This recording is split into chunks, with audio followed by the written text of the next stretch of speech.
puissamment en moi. Très bien, on va prier. Seigneur notre Dieu, nous te bénissons et nous te présentons notre vie entre tes mains. Seigneur, tu as entendu toutes nos conversations, il y a de la passion, il y a des choses en nous qui bouillonnent, qui brûlent même.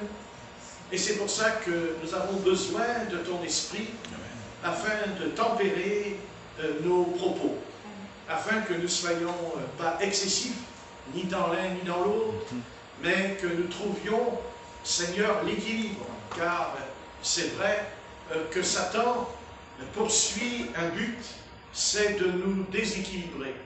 Il veut enlever en nous cet équilibre psychique, mental et même aussi physique. Alors Dieu, nous avons recours à cette affaire qui s'appelle la prière, la communion. Amen. Et si nous avons la communion avec Christ, qui est esprit, car Christ est esprit, c'est sûr, puisqu'il n'est pas là, il est parti, il a été enlevé à l'ascension, et il est là-haut, assis à la droite du Père Céleste, et en tant que Fils de l'homme, il est assis à la droite du Fils de l'homme.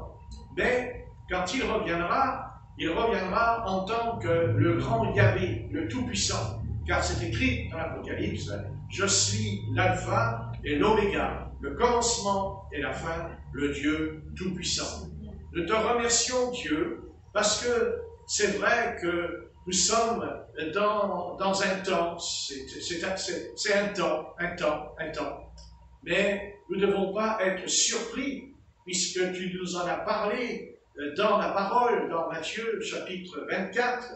Tu nous as prévenus, nous l'avons lu pendant des années. Mais c'est vrai, quand les choses se réalisent, alors ça, c'est vrai, ça, je sais pas, ça a tout à fait autre chose qui se réalise. Et on prend conscience que finalement, nous n'étions pas si malheureux dans ce pays, que nous avions beaucoup d'avantages, nous étions quand même bien bénis. Et maintenant, nous réalisons que finalement, nous risquons de tout perdre. Et oui, et c'est pour ça que, avant de te demander d'intervenir, nous voulons d'abord te remercier, te louer, te remercier pour la sécurité sociale, te remercier pour les pensions, te remercier, tu as pris soin, chacun de nous, dans les situations dans lesquelles nous avons été plongés à cause, certainement, de certaines personnes qui ont voulu nous détruire, mais toi, Dieu, tu as pourvu à tous nos besoins. Maintenant, les choses changent, et c'est normal, parce que tu as dit dans ta parole que c'est toi qui changes les temps, Et le temps est en train de basculer, mais ce qui ne changera jamais, c'est Dieu. Amen. Ce qui ne changera jamais, c'est la Bible. Ça ne change jamais.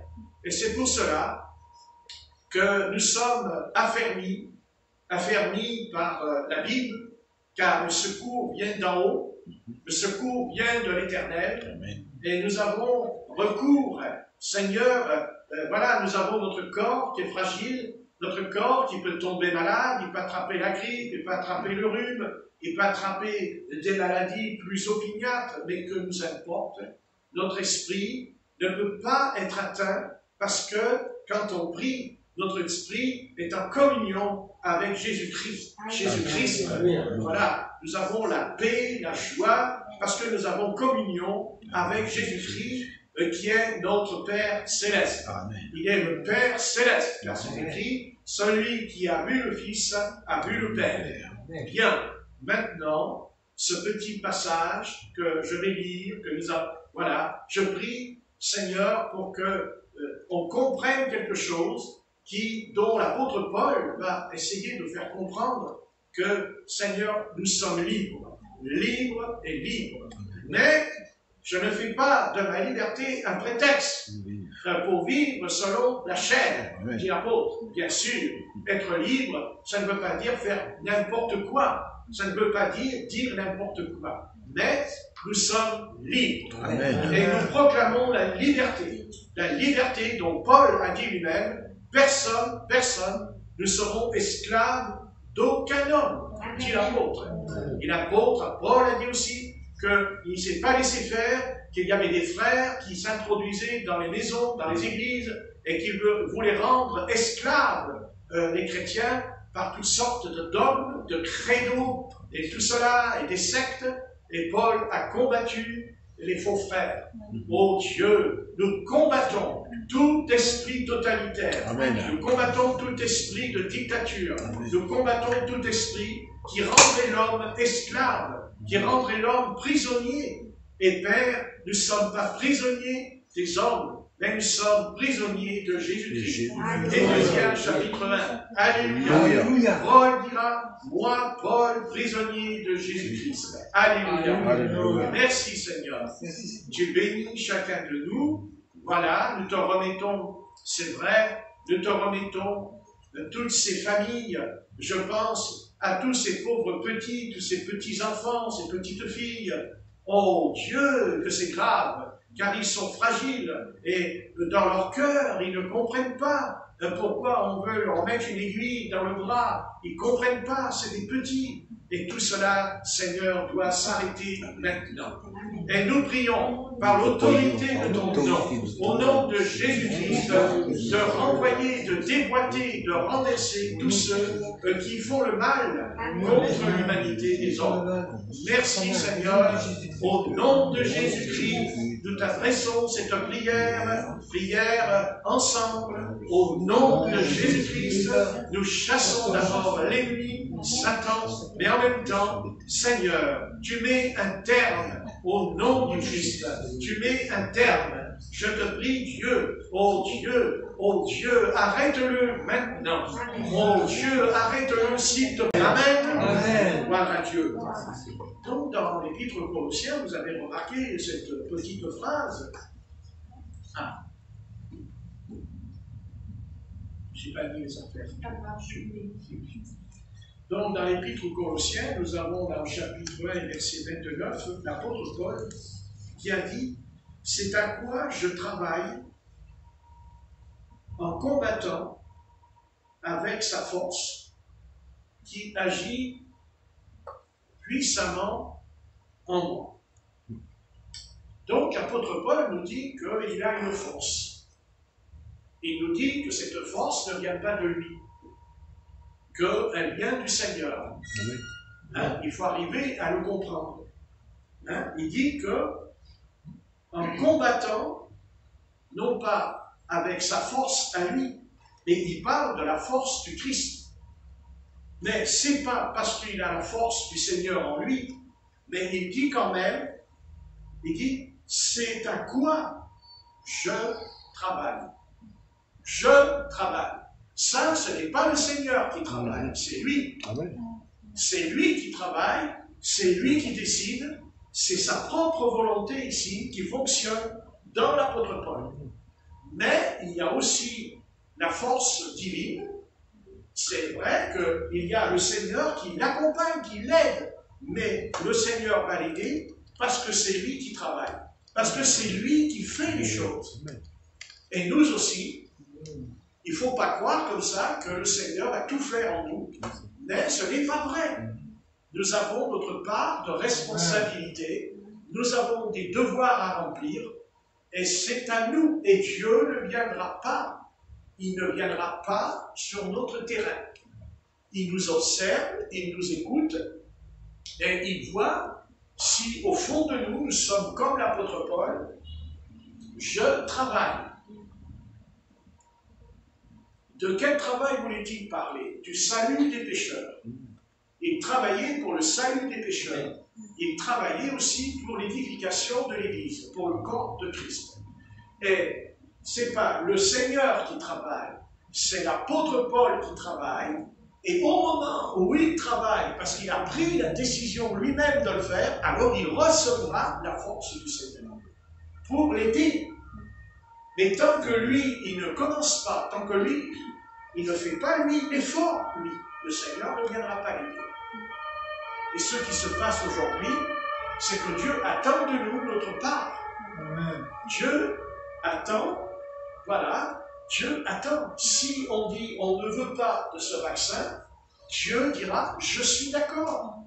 parce que ça ne vient pas de lui, ce n'est pas lui qui fait ça. Et deuxièmement, Dieu veut que nous soyons des hommes capables de comprendre que le Seigneur, voilà, Dieu est avec nous, mais en même temps, Paul il dit, c'est à quoi je travaille. Voilà, je travaille, dit apôtre. Donc, à un moment donné, c'est à nous de prendre des décisions. Voilà, c'est à nous. Et le Seigneur ne le fera pas. Par contre, si on le fait, alors là, nous recevrons la puissance du Saint-Esprit, puisque Dieu a vu que nous prenons position. C'est comme ça, et ce n'est pas autrement. Donc, à un moment donné dans nos vies, nous avons des choix, nous avons des décisions à prendre. Et ne croyez pas que ce qui se passe aujourd'hui, c'est quelque chose de nouveau. Parce que Salomon, l'Ecclésiaste, a dit, il n'y a rien de nouveau sous le soleil. Et je voudrais simplement vous rappeler de 3 jeunes gens qui étaient dans le livre de Daniel. Amen. Et ne pas oublier qu'il y a eu aussi un tyran qui s'appelait Nebuchadnezzar et qui avait dressé une statue et qui a dit, quand vous entendrez les trompettes, le chalumeau, tout le monde doit se mettre à genoux. Et à un moment donné, il y a eu là tout ça, mais quand il a regardé là, la foule, il a vu qu'il y avait 3 jeunes gens qui ne se sont pas mis à genoux devant la statue. Et à partir de là, eh bien, ils n'ont pas échappé au regard de Nebuchadnezzar. Ils n'ont pas échappé à son autorité, à sa tyrannie. Ils n'ont pas échappé. Et il les a fait venir et il leur a dit, ne croyez pas que je vais vous foutre dans la fournaise parce que ça me fait plaisir. Non, pas du tout. Pas du tout. D'ailleurs, on verra que sa réaction après est étonnante. Puisque quand même, il a dit une phrase qui est étonnante. N'est-il pas le 4e, un fils de Dieu? Il dira, vous vous rendez compte? Il ne dit pas un fils de Dieu. Il dit, vous voyez, il y avait quelque chose là, chez lui. Mais en attendant, il ne voulait pas les jeter dans la fournaise. Mais lui, le roi Nebuchadnezzar, c'est lui après qui n'avait pas le choix. Parce que s'il ne le faisait pas, ça remettait en question son autorité. Ça remettait en question son pouvoir sur Babylone. Et il aurait été démoli. Vous comprenez? Les intendants, tous ceux, les satrapes, tout qui est autour de lui, ils auraient dit, c'est fini pour toi, c'est terminé. Tu as perdu la face. Donc, il les a jetés dans la fournaise ardente et chauffés 7 fois, à tel point que ceux qui vont chauffer, ils ont été chauffés en même temps. C'est intéressant ça. Mais les gars qui ne sont pas rentrés dedans, mais qui ont les chauffés, ils sont morts. Les autres, ils rentrent dedans, ils ne vont pas. C'est intéressant ça. Mais en attendant, Dieu n'a pas abandonné ces 3 jeunes gens. Dieu ne les a pas abandonnés. Et attendez, il ne les a pas abandonnés dans le sens qu'on peut dire « Oh mais Dieu, tu ne vas pas les abandonner quand même, tu ne vas pas permettre qu'ils rentrent dans la fournaise, autrement ils vont être grillés comme des poulets là. » Non, ils vont y aller dans la fournaise. Ils vont y aller dans la fournaise. Mais c'est au sein de la fournaise que le Seigneur va intervenir. Donc quand on les a jetés dedans, il y en a combien? Parce qu'il y avait plein de Juifs qui étaient là. Il ne faut pas l'oublier. Il y avait plein de Juifs, ils étaient là. Ils étaient prisonniers, ils étaient là. Ils ont vu ce qui se passait. D'ailleurs, ils n'ont rien dit, ils n'ont même pas bougé, comme aujourd'hui d'ailleurs. Ils ont regardé la scène. Il n'y en a pas un qui s'est levé pour dire, mais il dit, non, il ne faut pas les jeter dans la fournaise ardente. Ils n'ont rien dit, les Juifs. Ils ont laissé faire le roi Nebuchadnezzar. Et pourquoi? Mais parce qu'ils avaient peur de lui. Parce qu'ils avaient peur qu'il les foute dans la fournaise ardente. Ils avaient peur aussi de perdre leur intérêt, de perdre leur place et tout. Ben, bien sûr. Ils avaient peur. Ils savaient qu'ils pouvaient perdre leur travail, tout. Mais non, ils n'ont pas bougé. Mais les 3 jeunes gens, eux, ils ont répondu. Ils ont dit, sache, ô roi, que nous ne t'obéirons pas. Parce que nous obéissons au Dieu très haut, au Tout-Puissant. Alors tu peux nous foutre dans la fournaise, on sait que Dieu nous délivrera. Amen. Et ça s'appelle la foi. Ils ont eu la foi. Vous comprenez? Nous, on prie, on dit, oh Seigneur, ne perdez pas que j'aille dans la fournaise, protège-moi. Mais non. Non, Dieu les a envoyés dans la fournaise. C'est Dieu qui a permis qu'ils aillent dans la fournaise. C'est lui qui a voulu. Et nous aussi, il est possible qu'on ira dans la fournaise. Et on n'aura pas le choix. C'est comme ça. Mais maintenant, il ne faut pas perdre l'équilibre, il faut rester calme, il faut rester posé, il faut être ferme et dire, oui, mais de toute façon, si Dieu il a délivré les 3 jeunes gens qui étaient dans la fournaise, Mais il n'y avait pas que 3 jeunes gens dans la fournaise. Il y avait 3 hommes, mais il y en avait un 4e. Et le 4e, c'était Christ. Amen. Car quand il a dit qu'il a vu le Fils de Dieu, il a dit je vois le Fils de Dieu, c'était Jésus-Christ. Il ne savait pas que c'était Jésus-Christ, car il n'était pas encore venu sous ce nom. Il n'était pas encore devenu chair, mais c'est lui qui était dans la fournaise ardente. C'est lui qui est venu aider ces 3 jeunes gens. Et comme nous ce soir, nous allons aller dans la fournaise, mais on n'est pas seul. Amen. On n'est pas seul. On a le Christ, on a Jésus. Pas le Christ intellectuel, non pas le Christ de la façade. On a le Christ vivant, le Christ qui est vivant. Et écoutez-moi, le Christ qui est vivant, il est en nous, Amen. comme il était dans la fournaise. La seule différence, c'est que nous, il est en nous. Christ n'était pas encore entré dans les 3 jeunes gens. Pourquoi? Parce que la rédemption n'était pas encore venue. Parce qu'il n'avait pas encore été crucifié sur la croix, afin d'effacer nos péchés, et aussi de crucifier la chair et le sang. Vous comprenez? Mais quand le Christ est venu, il est venu en chair et en os, afin de mourir dans un corps semblable au nôtre, pour pouvoir le racheter et pour pouvoir le sauver. Donc ne craignons rien. Christ est en nous. Amen. Qu'est-ce qu'ils peuvent nous faire? Ils voudront peut-être nous liquider. Qu'est-ce que ça peut faire? On a la vie éternelle. Amen. On a la vie éternelle, on n'a pas peur. Tu fais ce que tu veux, on a la vie éternelle. C'est pas grave. Nous, si on s'en va, qu'est-ce qu'il y a? On va rentrer dans le paradis. Alors, tu sais, ton vaccin, tu peux te le garder. Hein? Ben oui. Amen. Voilà. Et ces 4 jeunes gens ont été protégés, mais n'ont pas échappé à l'épreuve. Ils n'ont pas échappé à la fournaise. Et simplement, je voudrais qu'on comprenne bien, il ne faut pas non plus, il faut pas tomber dans l'illusion. Il va falloir s'adapter à la situation chaque jour, parce que le Christ il a dit ne vous inquiétez de rien. Chaque jour suffit sa peine. Amen. Christ a dit ne vous inquiétez pas au sujet du boire, du manger, des vêtements, car il est écrit qu'il nourrit les oiseaux du ciel et les lys des champs. Donc, ne craignez rien.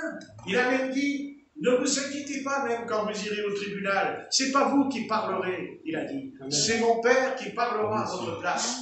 Le Saint-Esprit parlera à votre place. Très bien. Maintenant, la situation dans laquelle nous nous trouvons ce soir, elle est nécessaire. Elle est nécessaire. Car dans tout ça, je voudrais poser la question, mais dans quel état elle est l'Église de Jésus-Christ sur la terre? Mais dans quel état ils sont les croyants dans notre pays? Hein? Où sont les réunions de prière, les réveils, les délivrances? Franchement, on l'a bien cherché quand même un peu. Non, vous ne croyez pas? Hein? Est-ce que ça pouvait continuer encore longtemps? Est-ce que nous pouvions continuer à vivre un pied dans le monde et un pied avec le Christ, comme ça s'est passé là? Vous vous rendez compte dans quel état? Mais franchement, ça ne peut pas continuer. Alors peut-être que Dieu, au travers de tout ce qui se passe en ce moment, pensez peut-être que c'est Dieu qui est en train de nous envoyer une planche de salut à nous, le corps de Christ qui est en danger. Maintenant, ce qui nous arrive, eh bien, on est moins en danger là maintenant, parce que on prend conscience et on se réveille. On réalise que dans l'autre partie du monde, il y a des chrétiens qui vivent la persécution et la mort, mais nous, on n'en est pas conscients parce que nous étions dans un état de liberté et nous pensions que cette liberté que nous avions, elle était partout dans le monde. Nous étions aveuglés et Dieu est en train de nous ouvrir les yeux. Dieu est en train de faire tomber les écailles et il nous dit attention mes amis, attention les ténèbres, je leur fais faire le tour du monde.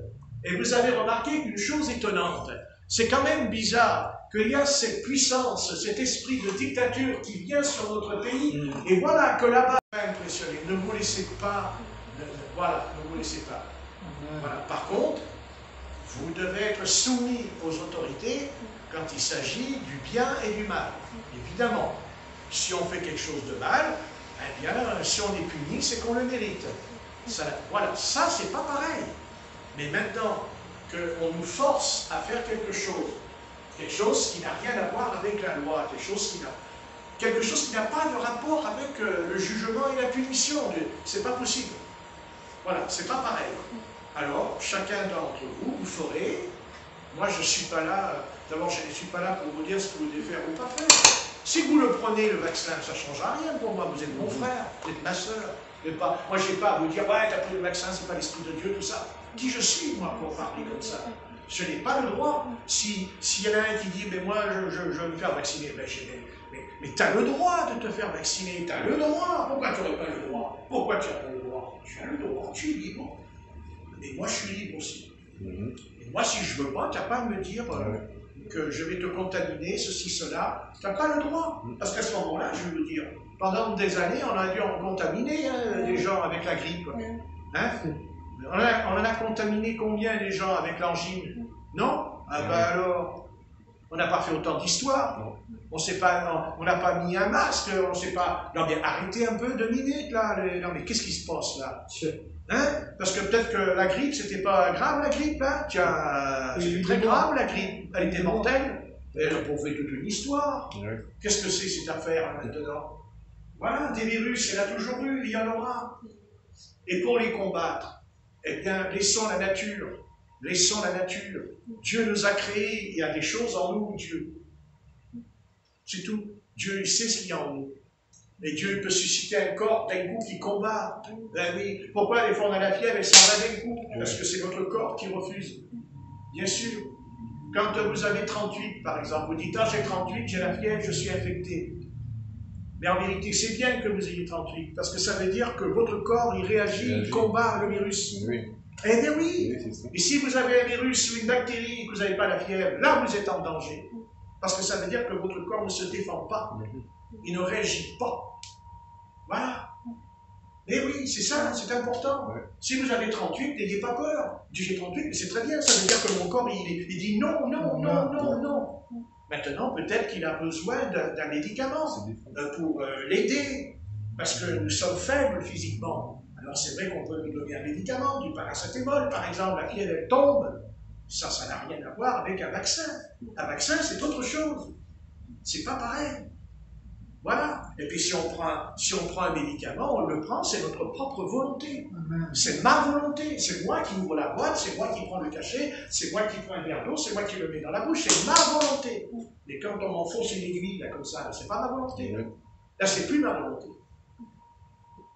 Ça, c'est pas... Non. Ça, c'est hors de question. Maintenant, si c'est moi qui le fais, ça, d'accord, c'est ma volonté. Et c'est ça qui est dangereux. Et c'est une dictature, elle commence toujours comme ça. Une dictature, ça commence par quelque chose d'insignifiant. Adolf Hitler, quand il est venu, il n'a pas été un dictateur en 1939, il était un dictateur à partir de 1929. Il est monté, il est monté, il a monté, il a monté, il a monté. Il n'a pas monté comme ça, il a attendu 11 ans. 11 ans avant d'être... 11 ans, il a attendu, avant d'être président de l'Allemagne.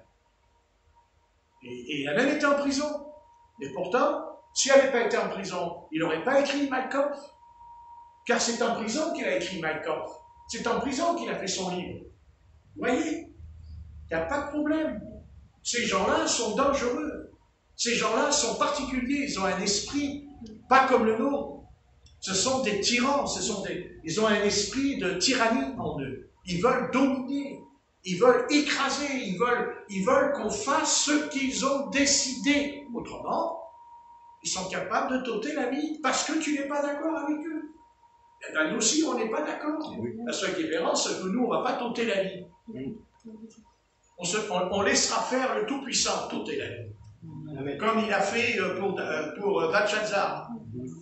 En une nuit, hop, l'autre côté. C'est pas Daniel qui l'a fait, c'est Dieu. Amen. C'est pas pareil. Mais ça ne veut pas dire que nous aussi on sait se faire. On n'a pas cessé faire. On n'a pas cessé faire. Amen. C'est comme ça, on n'a pas. Vous dites, ah mais le Christ il s'est laissé faire. Non, non, non, non, non, non, non, non, non, non, non. Le Christ ne s'est pas laissé faire. Non, c'est pas vrai. Il a répondu à Pilate. Mais il a dit que si je laissais faire, parce qu'il est écrit de moi, afin que s'accomplisse la prophétie. C'est pas pareil. Amen. Mais c'est pas vrai parce que quand il va revenir, il sait se faire. Quand il va venir, il va se laisser faire peut-être? Ah bon? Moi je ne crois pas. Moi je ne crois pas, puisqu'il dit qu'il revient, c'est un symbole, attention, fais attention, c'est un symbole. Il revient sur un cheval blanc avec une épée à la main. Donc là, il ne revient pas avec la douceur, là. Vous voyez? Parce que ce n'est pas l'heure, ce n'était pas le temps. Ce n'était pas le temps de châtier, ce n'était pas le temps de punir. Aujourd'hui, nous sommes dans le temps de la grâce. C'est le temps de la miséricorde. C'est le temps où Dieu nous pardonne si on se repent, bien sûr. Mais à un moment donné, ce temps va s'arrêter. Et c'est ce qui est en train de se mettre en place. Le temps de la grâce va s'arrêter. Dieu va fermer la porte du salut. Eh oui. Vous avez qu'à lire l'Apocalypse. Ils lèveront le poing contre le Seigneur. Ils lèveront le poing. Ils vont même tuer les 2 prophètes. Vous voyez? Donc, le temps de la grâce va s'arrêter. Et ce soir, nous sommes au soir maintenant. Vous voyez? Le soleil se lève à l'est et il se couche à l'ouest. Et le soleil se couche. Eh oui. La nuit est en train de tomber. C'est la nuit. Et d'ailleurs, le Seigneur l'a dit à ses disciples. Il dit, travaillez tant qu'il fait jour. Car la nuit vient où vous ne pourrez plus travailler. Et Paul le dit là. Je travaille. Mais à un moment donné, on ne pourra plus évangéliser. Parce qu'on va nous l'interdire. Parce qu'on va nous interdire d'évangéliser. Non pas les païens.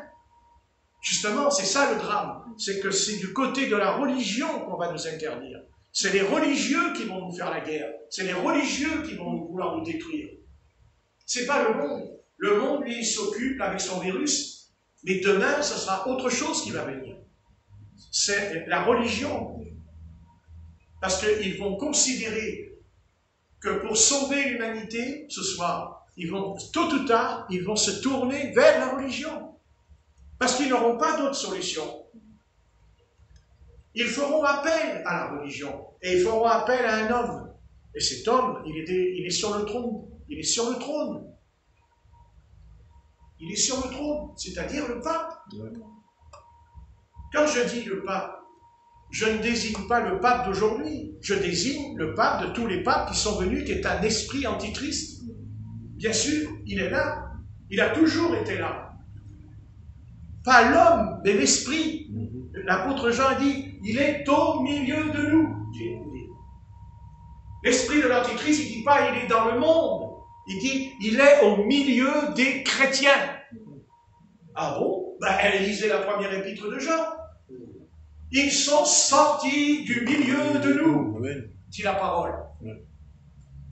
Il va dire, ils sont sortis du monde, du milieu de nous. L'antichrist, il est au milieu de nous. L'antichrist, il est chez nous. Oui. Et c'est ça la séduction. Oui. C'est pour ça qu'ils seront séduits. Il n'y a pas que les païens qui vont être séduits. Non. Non. Tous les ordres religieux vont être séduits. Toutes les dénominations religieuses vont être séduites. Ils seront séduits, c'est sûr. C'est sûr. Parce que les chrétiens, ils attendent l'antichrist du monde. Ils pensent que c'est un homme qui va sortir du monde. C'est faux. C'est faux. L'antichrist, il sortira de l'église. Il est dans l'église. L'antichrist, il est dans l'église. Oh. Non, mais c'est pas bien. Non, mais je suis très bien. Je bois que de l'eau, hein, d'ailleurs. Bon. Hein? Ah oui, ça fait réfléchir, hein? Ben oui, mais c'est là qu'il va venir. Et il est déjà là. Il a toujours été là. Bien sûr. Il a toujours été là. Hein? Regardez. Dans l'Apocalypse. Apocalypse.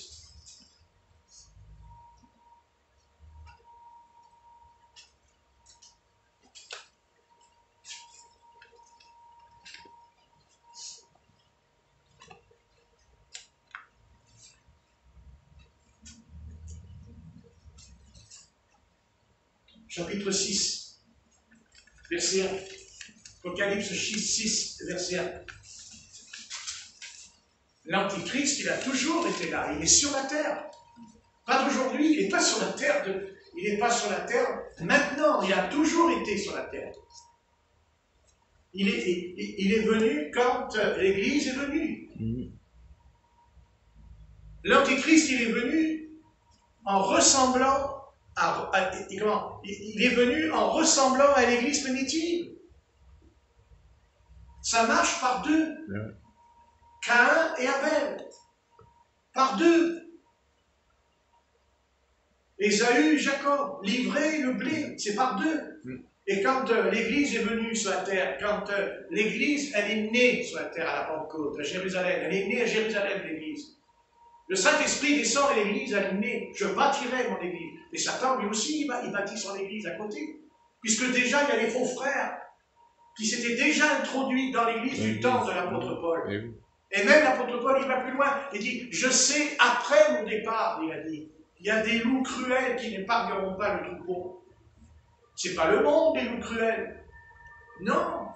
Ce sont des gens qui étaient convertis en Christ, mais qui ont dévié de la parole. Ce qu'on appelle les œuvres des Nicolaïques, les œuvres de Nico, les laïcs. C'est-à-dire qu'ils ont fait quoi? Ils ont fait les évêques, les grands. Vous voyez? Et après, ils ont mis le peuple en bas. Ça s'appelle les laïcs. C'est ça que je ne veux pas. Vous n'êtes pas des laïcs. Et moi, je ne suis pas quelqu'un au-dessus de vous. C'est faux. Je suis votre frère. Vous êtes des frères, on est frères. Ça s'arrête là. Il n'y a pas une supériorité. Il y a l'onction qui descend parce qu'il suscite des ministères, apôtres, docteurs, évangélistes, d'accord? D'ailleurs, le Saint-Esprit ne suscite pas un ministère, il en suscite 5, mais pas un. C'est faux. 5. Donc on reste dans l'humilité, parce qu'on aura besoin des uns et des autres pour être enseignés. Tandis que l'Antichrist, lui, il n'est pas d'accord. L'Antichrist, lui, on le reconnaît car il dit « je suis le chef ». C'est moi le chef. Et ne me dites pas que le pape, c'est pas un chef quand même. Puisqu'il est représentant, il dit qu'il est le fils, il dit qu'il est Felici Dei en latin, qui veut dire celui qui prend la place du fils en latin. Donc c'est bien lui, puisqu'il prend la place du fils.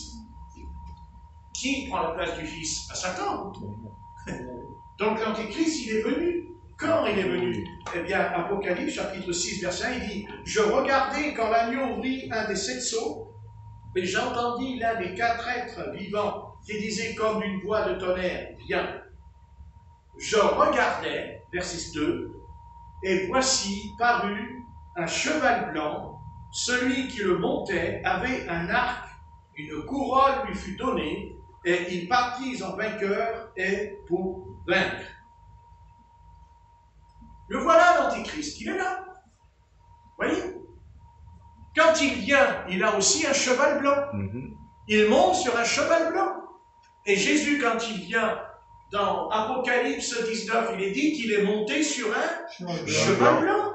La seule différence, c'est que lui, l'Antéchrist, là, il n'a pas d'épée à la main, il a un arc et il n'a pas de flèche. Tandis que Jésus, quand il vient, il a une épée à la main. Et son vêtement est teint de sang. Donc ça veut dire que Satan imite. Il imite le Seigneur. C'est un imitateur, Satan. Et vous avez vu que Satan vient dans Apocalypse 6, alors que le Christ, quand il revient, c'est Apocalypse 19. Donc ça veut dire que l'Antéchrist, il vient avant que Jésus vienne. C'est avant. C'est pas pendant. C'est pas après. C'est avant que l'Antéchrist se présente. Et il s'est déjà présenté au début. Dans l'Apocalypse, il s'est déjà présenté. Et nous savons qui c'est. Mais c'est le pape. C'est le pontife. Bien sûr. Et son trône, il se trouve en Italie.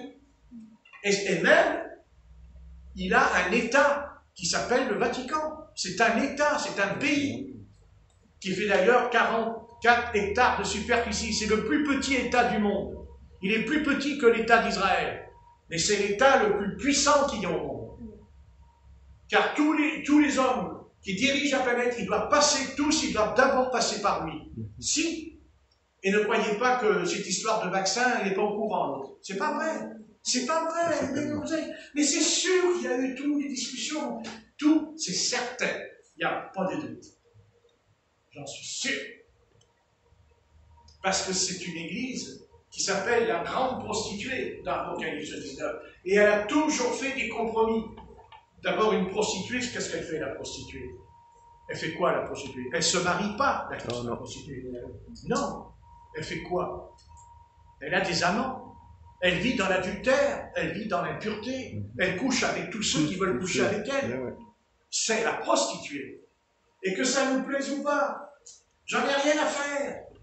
L'Église catholique romaine, c'est elle la grande prostituée. C'est elle. C'est tout. C'est comme ça. C'est elle. Voilà. C'est comme ça. Voilà. Et la bête, c'est l'Europe. La bête, c'est l'Europe. Et qu'est-ce qu'elle fait, la grande prostituée? Elle dit qu'elle chevauche la bête. Elle est montée sur la bête. Elle chevauche, elle est montée sur la bête. Donc, en fait, c'est pas... En vérité, la prostituée, elle va être détruite. Et elle sera détruite, l'Église catholique romaine, parce que c'est elle, la prostituée. Et c'est la bête qui va se retourner contre elle. Oui, c'est certain. Et ça, c'est pas pour maintenant. Maintenant, ce qui va venir, c'est qu'il va arriver. C'est-à-dire que l'homme du péché, à un moment donné, il va arriver. Et peut-être qu'il est là. Mais n'oubliez pas que cet homme-là, c'est pas un homme politique. C'est pas un homme politique. C'est pas un banquier, c'est pas... Comment expliquer? C'est pas un homme qui sortira du monde. Il sortira de Rome. Il viendra de Rome. Ah oui. Ah, c'est certain. Parce que personne ne l'attend de là. Personne ne pense qu'il sortira de là. Personne. Ni le monde, et même les chrétiens, ils ne croient pas. Qu'il sortira de Rome. Et il sortira de Rome. Et pourquoi? Parce que c'est le 4e empire qui doit ressusciter. Puisqu'il y a 4 empires. Et le 4e empire, c'est Rome. Mais la bête a été blessée. Mais elle guérira. Et c'est pour ça que l'Europe, elle n'arrive pas à se faire. L'Europe, ils n'arrivent pas. Pourquoi? Mais parce qu'il manque le dragon. Il faut qu'il y ait le dragon qui vienne, qui crache du feu. Parce que c'est le dragon qui donnera de la puissance à la bête. Donc à un moment donné, Satan va venir. Satan va venir. Satan va descendre. Et il va entrer. Il va entrer dedans. Et ce soir, on se dit, mais c'est pas possible. Quand on regarde cette église catholique romaine, on est presque, on dirait qu'elle est foutue presque. On l'entend même plus. Mais c'est faux. C'est faux. C'est une ruse de l'ennemi. Car l'Apocalypse nous dit qu'elle va venir et va entrer. Elle va entrer dedans. Il dit, elle recevra la puissance. Cet homme va recevoir la puissance, ce pape qui va monter sur le trône du Vatican, il va recevoir la puissance. Pourquoi? Parce que la puissance de Satan, dans l'Ancien Testament, elle était à Babylone. Elle était à Babylone, Et Satan, Dieu a permis à Satan de déplacer son trône. Il a déplacé le trône. Le trône de Satan, il était à Babylone. C'est pour ça que l'Israël a été envoyé là-bas. C'est pour ça qu'Israël a été déporté. C'est pour ça qu'Israël a été esclave pendant 70 ans. Parce que c'était le trône de Satan. Et Satan est venu à Jérusalem. Et il a détruit le temple et tout. C'est Satan, le trône. Là-bas, à Babylone. Mais après, le trône, il a été déplacé. Il est déplacé, le trône. Pourquoi? Parce qu'il y a 3 empires qui vont venir. Les Médès, les Perses, les Grecs et les Romains. Et c'est le 4e empire, l'Ancien Testament dit qu'à la fin des temps, c'est le 4e empire qui va ressusciter. C'est le 4e empire qui va apporter la grande tribulation. C'est lui. Ce n'est pas les Arabes. Ce n'est pas le Coran. Ce n'est pas la Chine. Ce n'est pas l'Amérique. Non. Non, c'est l'Europe. C'est Rome. C'est le Vatican, qui est un État. Et qui a un chef avec lui. Et qui a même une milice. qu'il a même une armée là-bas. Au Vatican, il y a une armée. Des espions. Ils ont des espions. Et tout. Mais c'est sûr. Vous croyez que ce n'est pas des sûr? Oui, c'est sûr. Mais pour l'instant, c'est caché, c'est secret, c'est tenu secret. Et pourquoi c'est secret? C'est parce que Satan agit toujours dans les ténèbres. Les ténèbres, c'est pas la lumière, ce que ça sache. C'est caché, c'est secret. C'est les ténèbres. Voilà, il est monté sur un cheval blanc. Il est monté quand? Mais il y a 2000 ans en arrière qu'il est monté. C'est déjà fait. C'est déjà fait, il est assis. C'est fait, il est là-bas au Vatican, il est assis sur son cheval blanc. Il parle du Christ, oui ou non? Amen. Eh bien, attendez, il fait les baptêmes aussi. Vous voyez? Ça ressemble à Christ, mais ce n'est pas le Christ. Ce n'est pas le Christ. Seulement, Dieu avait une épouse. Il a une épouse. Et l'épouse, elle n'est pas née dans ce siècle. L'épouse, elle a commencé à se manifester quand il est venu les protestants. Quand il est venu la réforme. C'est là qu'a commencé l'épouse. L'épouse, elle surgit quand il y a la réforme. Quand Dieu suscitera Calvin et Luther, c'est ces deux hommes-là ensemble qui vont fouetter l'Église de Rome, qui vont donner un coup à l'Église catholique romaine. Car à partir de ce moment-là, la terre ne sera plus dominée par l'Église de Rome. Car avant ces hommes-là, toute la terre était dominée par l'Église catholique romaine. Ils ont été jusqu'au Pérou, ils ont été partout les missionnaires. Ah oui, ils évangélisaient. Il est tué, s'il ne voulait pas se repentir et prendre le baptême, il est tué. Ah oui. Eh oui. Eh oui, il ne faut pas croire. Hein. Ils étaient obligés, comme maintenant on est obligé aussi. Vous voyez, on rejoint un peu quelque chose hein, ce soir, on est obligé. Le verbe obligé, on n'a pas le choix. Eh oui. Mais c'est à partir de l'Église protestante, c'est quand il est venu les protestants, il se réveille, où il y a eu des milliers d'hommes et de femmes qui sont sortis de l'Église catholique romaine. Et ça a formé l'Église protestante. Et après l'Église protestante, qu'est-ce qu'elle a fait? Elle a fait comme l'Église catholique romaine. Vous voyez, elle a voulu faire comme eux, l'organisation et tout. Voilà, ils sont tombés dans le piège. Alors le Seigneur, il a fait sortir l'épouse de l'Église protestante. C'est-à-dire, il y a les méthodistes qui sont venus. Et Dieu a suscité le mouvement méthodiste. Méthodiste, ça veut dire quoi? La méthode biblique. Méthodiste, ça veut dire la méthode. C'est-à-dire qu'ils ont rétabli la méthode. Eh oui, vous comprenez? La lumière, elle est venue encore plus puissante que les protestants. Elle était plus forte que les protestants. Et oui, au fur et à mesure, l'épouse se formait au travers des âges. L'épouse s'est formée. Mais elle n'était pas prête encore. Car après, il y a eu les baptistes qui sont venus. Et c'est eux, les baptistes, les premiers, qui ont baptisé par immersion. Les méthodistes, ils ne baptisaient pas par immersion. Les protestants, ils ne baptisaient pas par immersion. Ah non. C'est les baptistes qui baptisent par immersion. Les protestants, ils baptisent les enfants aujourd'hui. Ah bon? Oui, les protestants baptisent des enfants, bien sûr. C'est certain. Vous pouvez y aller, hein, demander, vous verrez. Les pasteurs, ils baptisent des enfants. Donc ils font comme l'Église de Rome. Vous voyez? Ils baptisent aussi, on ne va pas rentrer dans les détails, hein, la doctrine. C'est pareil, c'est la même doctrine. C'est exactement la même doctrine, c'est le même baptême. Le même. Matthieu 28, 19, tous ils sont braqués sur Matthieu 28, 19. Mais jamais ils vous citeront Acte 2, 38. Ça, ils n'en parlent pas de ça. On ne parle pas. Et pourtant, c'est là que l'Église, elle est née, hein, à mon avis. Elle est née là, l'Église. Satan, c'est Satan. Voilà. Et après, quand les baptistes ils sont devenus une organisation, le Seigneur il a envoyé un puissant réveil, il a suscité les pentecôtistes. Il est venu la Pentecôte.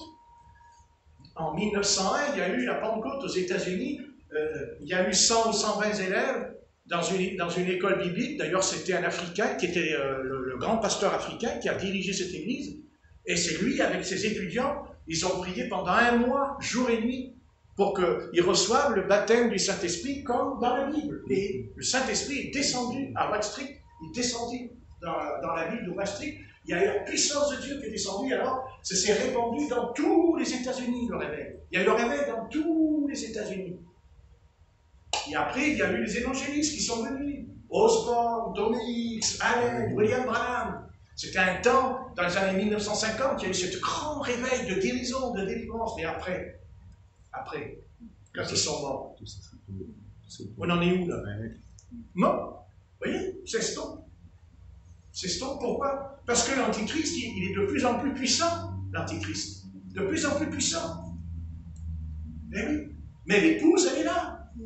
Parce que dans tout cela, dans tout ce que je vous raconte, ça a permis que ce soir, vous êtes là. Amen. Enfin, là, ici, Oui. mais là, dans le sens que... Vous voyez ce que je veux dire?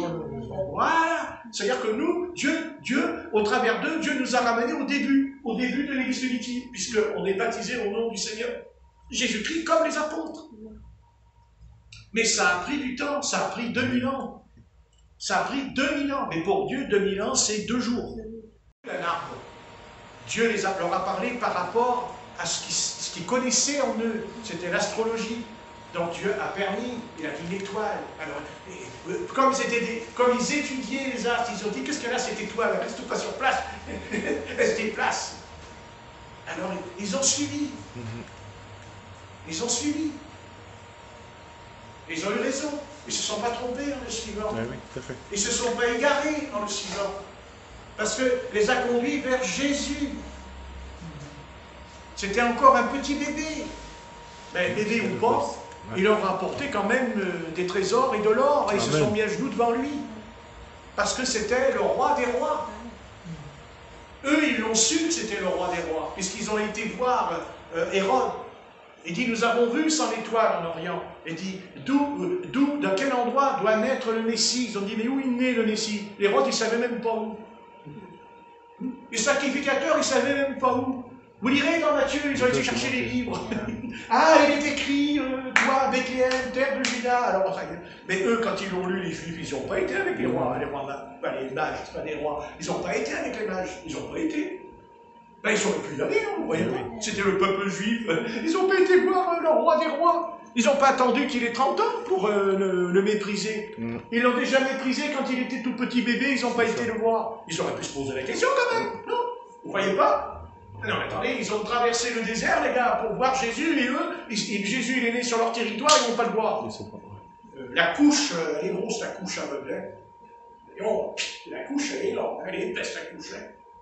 Marquez, elle est toujours épaisse ce soir pour eux. Ils n'en veulent pas de Jésus, je vous le dis tout de suite, ils n'en veulent pas. Ah, ils n'en veulent pas. Ils disent que le Messie va venir, mais c'est pas Jésus qui vient. Ça, ils le disent, c'est pas lui. Ça, non, c'est pas Jésus qui vient. Il y a un homme qui va venir, ils disent, mais pas Jésus. C'est ça, la couche, elle est épaisse. Ah, tartiner la couche. Ouais. Alors que nous ne sommes pas juifs. Hein. On n'a pas été élevés dans la loi de Moshe. Et pourtant, mais si on a compris, c'est pas nous. C'est l'Esprit Saint qui nous a éclairés dans notre cerveau. Comment eux qui sont juifs, ils ne comprennent pas? Ce sont des juifs, ils ne comprennent pas. C'est le peuple de Dieu, le peuple élu. C'est le peuple de Dieu, le peuple de Moïse. Ils ne comprennent pas. Et nous, païens, fils de païens, descendants des païens peut-être, on descend, je ne sais pas d'où, des Chaldées, des Amoréens, des Jébusiens, on ne sait rien, nous. Nos ancêtres, on ne sait pas. Mais on croit. Amen. Et pourquoi? Parce que Dieu, il a déchiré le voile. Parce qu'il dit que les Juifs, ils ont un voile sur leur cœur. Ils ont un voile. Et c'est vrai, ils ont un voile. Et quand on dit que Dieu n'existe pas, ben on peut dire, ben, si Dieu n'existe pas, expliquez-nous pourquoi le peuple d'Israël, le peuple de Dieu, il a toute la Torah, il ne voit pas. Vous voyez que Dieu, il existe quand même. Puis pourquoi il ne voit pas alors?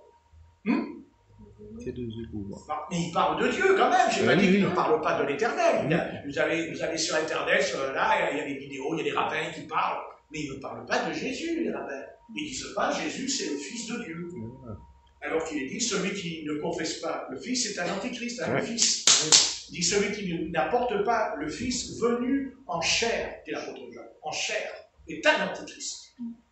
Vous avez lu ça? Amen. Voilà.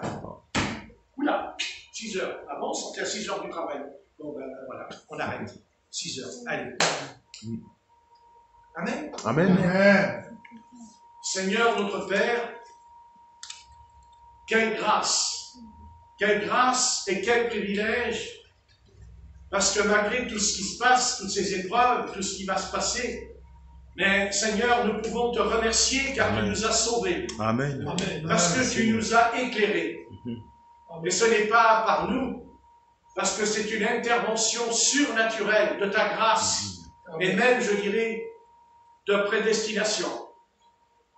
Car c'est vrai, Dieu, si c'était que de nous, ce n'est pas possible. C'est parce que tu as choisi. Et tu as toujours dit, je vous ai choisi. Tu as dit dans l'Ancien Testament, ô Israël, je t'ai choisi parmi toutes les nations. Et nous aussi. Tu nous as choisis. Amen. Mais pour que nous portions beaucoup de fruits, dit le Christ. Alors Seigneur, nous te remettons notre vie entre tes mains. Nous te remettons notre avenir. Nous te remettons notre existence, car toi seul, tu connais notre avenir. Toi seul, tu sais ce qu'il y aura demain et après-demain. Quant à nous, nous voulons, Seigneur, garder la sérénité, garder le calme, afin que nous ne perdions pas l'équilibre. Amen. Mais, Seigneur, comme l'ont fait les rois de Juda, ils ont eu confiance en toi. Et tous les rois de Samarie n'ont pas eu confiance en toi. Et c'est pour ça que c'est des rois de Juda qui est descendu et venu le Messie, le fils de David. Seigneur, David a voulu construire une maison, mais il s'est trompé. Parce que ta maison, ce n'est pas des murs. Ta maison, c'est le ciel. Et la terre est ton marchepied. Alléluia. Et bien que David était sincère, il était sincère quand il a dit « Je bâtis une maison pour l'Éternel ». Mais il s'est trompé, parce que ce n'était pas l'heure. La preuve, c'est que son fils l'a bâti, mais il est tombé dans le péché horrible, parce que ce n'était pas l'heure. Mais la maison a été bâtie quand Christ est crucifié sur la croix.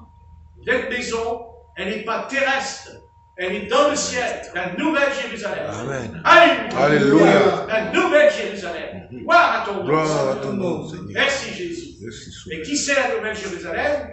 C'est nous. Amen. Parfaitement. Car nous sommes des pierres vivantes. Maintenant, Seigneur Dieu Tout-Puissant, Créateur des cieux, de la terre et des firmaments, auteur et donateur de la vie éternelle par ton Fils, car nous nous confessons le Père et le Fils, parce qu'ils sont un. Alléluia. Alléluia. Nous confessons. Jésus-Christ est venu, non pas en esprit, mais en chair. La chair, un corps, semblable au nôtre. Et quand il reviendra, le Christ revient, non pas avec un autre corps, mais son propre corps, qui a été ressuscité des morts. Voilà. C'est ainsi que ce corps est mortel, mais il va revêtir l'immortalité, dit l'apôtre Paul. Voilà. Seigneur, je suis un peu long, je sais, mais que veux-tu?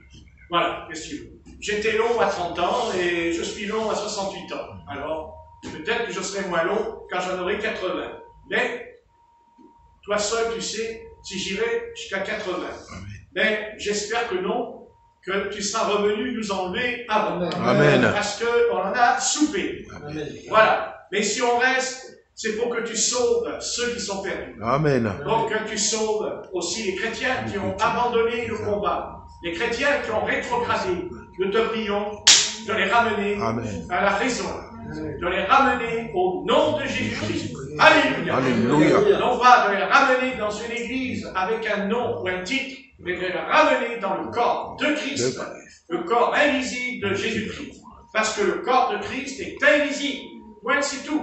Voilà. Il est invisible. Amen. Amen. Voilà. Et on n'appartient à personne, seulement au Seigneur. Que son nom soit béni. Alléluia. Alléluia. Que son nom soit loué au siècle des siècles. Amen. Amen. Amen. Amen. Amen. Amen. Amen.